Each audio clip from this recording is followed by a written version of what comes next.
Do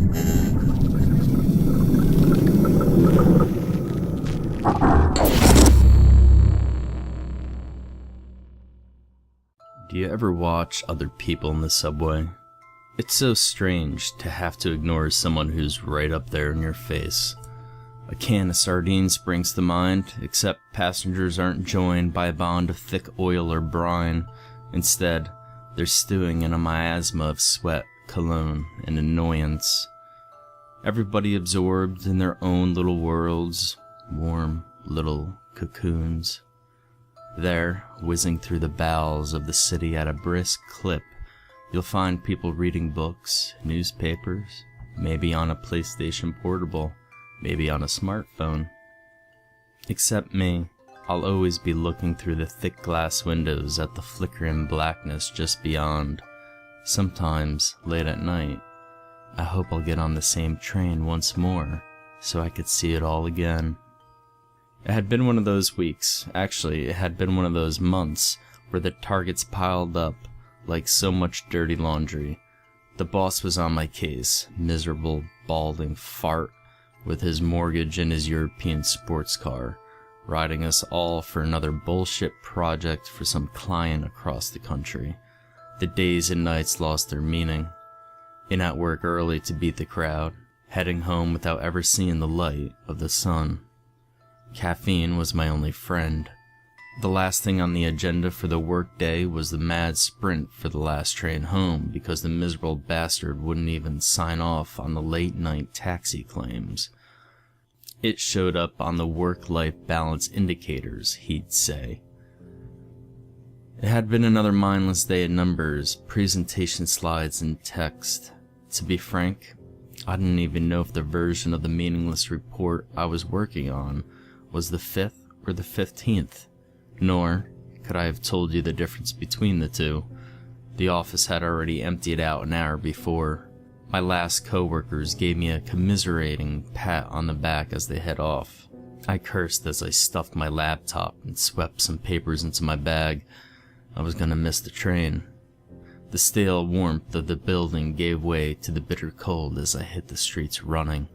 The station was deserted. Not unthinkable at this time of night, but eerie all the same. There's something about a hollow space meant for crowds. Not talking about muggers or anything like that. There's an air of forbidden about these spaces. That's how the night started out, expectant, waiting for something to happen. Not that I cared at the time. The escalators were out for the night, and I was wheezing hard by the time I got to the bottom. That old college fitness long drowned under an ocean of booze, buried under a mountain of fast food. I thought the last train had already left, resigning myself to a long wait for an expensive taxi ride back. I was about to leave when a train pulled up with a familiar scream of metal on metal. Graffiti adorned the gray skin of the train, tribal tattoos for the modern locomotive. The doors hissed, warm air belched from the cabin. And I got in. The train, strangely, was full. Not packed, but it was crowded. I found myself a seat in between an old man in a large brown overcoat and a young lady that was wearing a dark formal dress, a flower pinned to her breast. Her face, a mask of mascara and eyeshadow, inexpertly applied. Across from me sat a pair of army guys in fatigues, their scalps shining pink under their tight buzz cuts, and many more besides. It was a puzzling thing to have a cabin so full late at night, with such a motley crew of inhabitants. With a shudder, the train pulled out from the station. I settled back contentedly into my seat. The network connection in the tunnels was never dependable. I had to find another way to entertain myself on the ride home. The noise from the screech of the rails and the rush of the air outside seemed muted. Instead, the cabin was filled with a soft susurrus, a hushed tone of a crowd in a theater, expectant but subdued. The cabin felt colder than it should have been. Was the heating out again? Nah, it couldn't be. I was certain that the cabin was warmer than the platform a second ago, yet now it felt like I was back outside in the howling cold. I tugged my jacket a little tighter. I looked at the hodgepodge of strange individuals in the cabin. Everyone seemed out of place. Why would there be a gaggle of high school kids, obviously inebriated, this late at night? Or the waifish girl that was wearing what seemed to be a school uniform. I shifted uncomfortably on the sculpted plastic seat. Not a single mobile phone or any other electronic device in sight. A strange sight in this day and age. I looked up the row of LED lights that indicated the train's progress along my route. 4 more stops.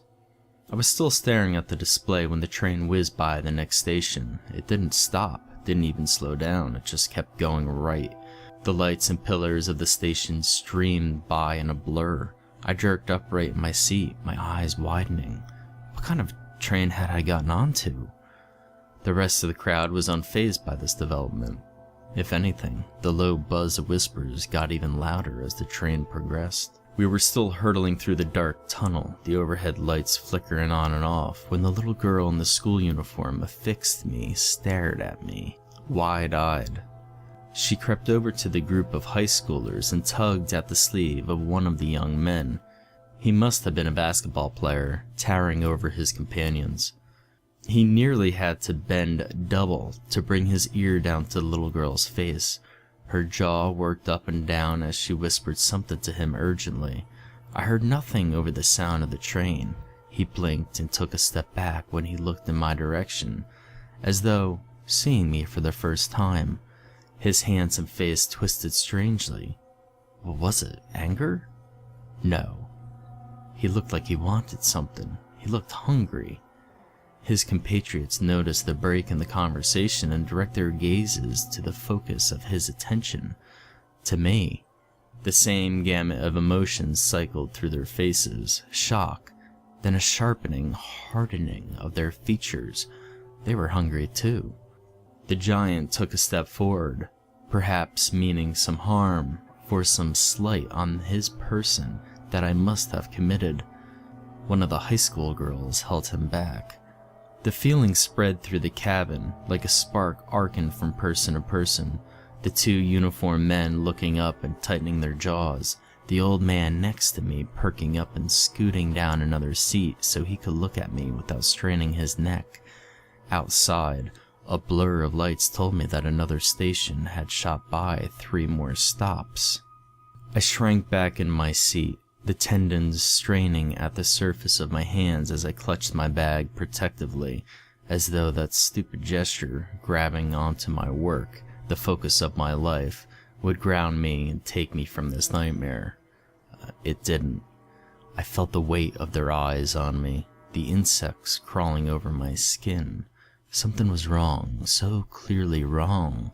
The strange crowd, so different, yet each of them was wearing that naked need on their faces.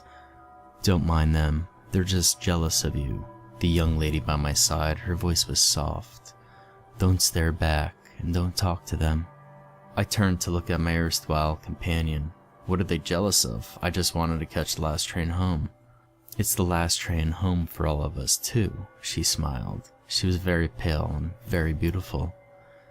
Not all of them want to be here, and looking at you, going home tonight, makes them so very unhappy. Where'd they all come from? Was there a convention, a meeting? I cast my eyes around the cabin again, but was stopped halfway by her strong fingers on my chin. Her fingers were icy cold. She turned my head around to face her. Everywhere, all around. Most of them didn't want to be here, except me maybe.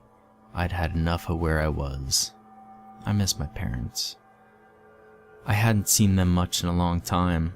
It took a while for me to gather enough courage to go look for them. She paused, suddenly pensive at what she'd said.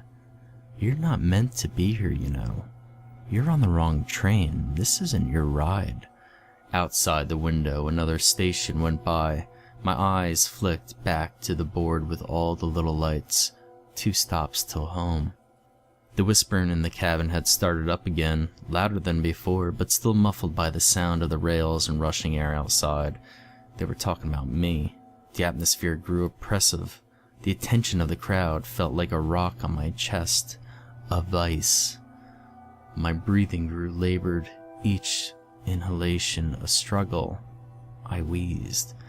My companion sensed my discomfort. "I wish I could help," she said sadly. "It'll stop when we get to the end of the line, I suppose." Her eyes lit up at the thought. She turned around and scooted up onto the seat, her knees on the hard plastic, palms on the cold glass.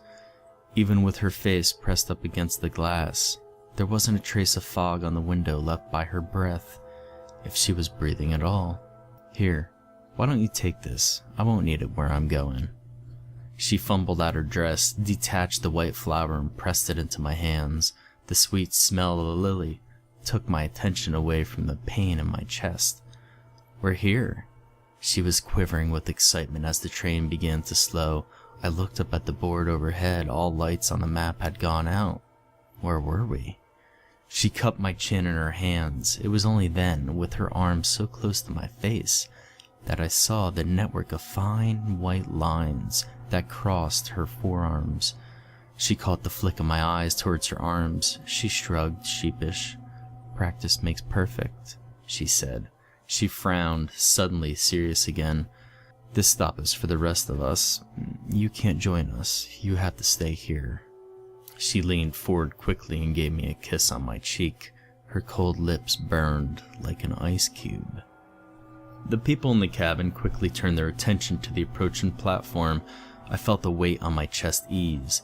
The whispering grew to a crescendo as they pointed and chattered excitedly. The platform drew close, and what a sight it was. I didn't recognize the tiles or the posters. I must have taken this train 1,000 times. I could have closed my eyes and named every station in order, and the time between stations if I wanted to, and yet I was lost. There was nothing on the platform that helped in any way. No signs, no directions. What the platform had was people. A milling sea of hands and faces, all expectant, all eagerly waiting. When the door opened, it let in the roar of the crowd outside, shouts, shrieks, and yells, and tears, so many tears. The passengers burst out of the train, throwing themselves into the waiting sea of people. I saw one of the army boys embracing an older gentleman, also dressed in military fatigues. None of that new age stuff, that pixelated camouflage. This was old school, with big green and brown blotches. The resemblance between the two is clear. They parted. The younger man introduced his father to his compatriot. The older man hugged him as tightly as he hugged his own son earlier. The group of teenagers whooped and leapt as they pushed through the crowd, seeking some new adventure for the night. I caught a last glimpse of the blonde locks of the basketball player as they vanished around a corner. The old man that was sitting by me had found an elegant-looking lady in her 30s. Her light sundress looked out of place for the biting cold of winter. Or had I mistaken the man for someone else? I looked again, and it wasn't the old man anymore, but a young couple laughing in the prime of their lives. No, it was the same coat and his features, lined with the jealous greed scant moments ago, but now lit with a fierce joy. Just as the train doors hissed shut, I saw the girl that sat next to me on the train. She was in tears with her arms around a well-dressed couple. She waved at me as the train pulled out of the station. I waved back. My legs shook as I got off the train at my stop. The platform was reassuringly deserted. I watched as the train screeched into the distant darkness of the tunnel. I gingerly touched the numb spot on my cheek where the girl had kissed me. My finger came away wet. I didn't even remember the tears falling. My nose was suddenly assaulted by a rich, thick greenhouse scent, decaying plant matter. I fished out the lily from my coat pocket where the strange girl had left it. The pristine white petals were dry to the point of crumbling and speckled black with rot. I let it fall from my fingers and watched it bounce on the station floor. It sat there, like an unmelting snowflake, on the pocked gray concrete. I stared at it for a long time before I began the long trek home.